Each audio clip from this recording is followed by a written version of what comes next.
Hello and welcome to my usual weekly look ahead video, except it isn't usual. We are in exceptional times. Now, Parliament is still sitting.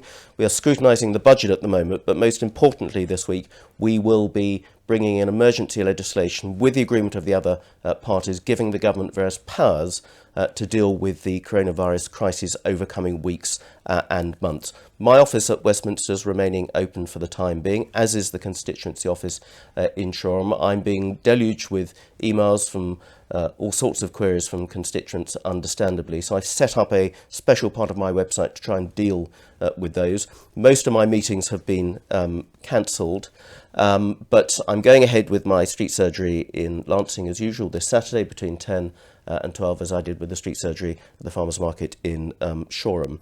But I've spent a lot of my time speaking to voluntary organisations around the constituency to see what best we can do to harness those many offers of people coming up to you saying, what can we do to help, which is fantastic, but we need to do it in the most effective and safe way as well. So I went to the DWP on Friday. I spoke to the benefits office there to make sure people are continuing to get their benefits. There's a relaxation of certain conditions around people going for assessments, and they're really doing their utmost to help people most in need. I also went to meet up Monday at the Broadwater pub in Worthing, where the local pensioners who meet up there each week wanted to hear from me about the arrangements likely to affect older citizens, but they're also particularly pleased at the suspension of the plans by the BBC to charge for TV licences for over 75s, and I hope that's going to be a permanent feature.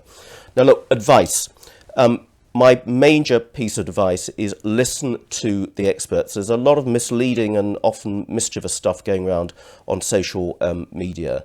The Chief Medical Officer, Andrew Whitty, is an exceedingly respected source of independent and expert information. He is advising the government. The advice being put out for the government is based on the science from the experts, from the best experts on health we have in the world, working for the National Health Service. There's lots of misinformation going around. Over 70s, you are not going to be confined to home. People are still being encouraged to go out for exercise, go and dig the allotment, take the dog for a walk, just avoid crowds and coming to contact with other people wherever possible. Schools are going to stay open for the foreseeable future, because if you close schools, it means taking a lot of parents out of often essential jobs in the health service and other public services to look after those children. And also around testing, we are ramping up the testing. We're actually doing over 5,000 tests a day. It's the highest number of tests of any European country except for Italy. They are being concentrated on those most vulnerable people and people in hospital and health service workers. They will be extended.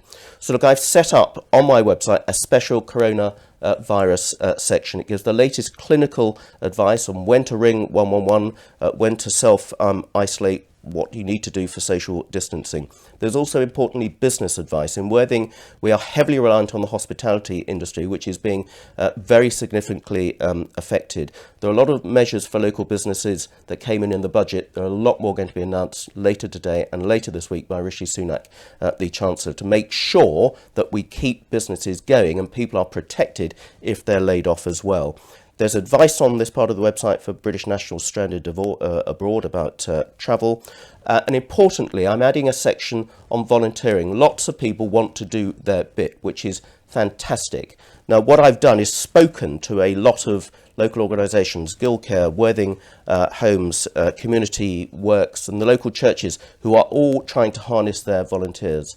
And so there's a section here signposting people where to go to offer their services, where they can best be deployed and most safely deployed as well. Lots of people are doing their own thing already, looking out for neighbours and family. That's great. Lots of people have got local Facebook pages where they're looking out for each other, which is fantastic.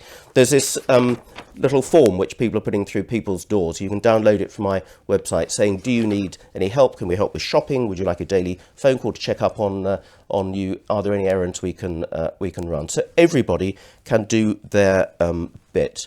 Also, food banks, again, they are going to have problems, but you can donate to food banks through the website Shareable as well, without actually having physically to hand over food. All those details are on my website.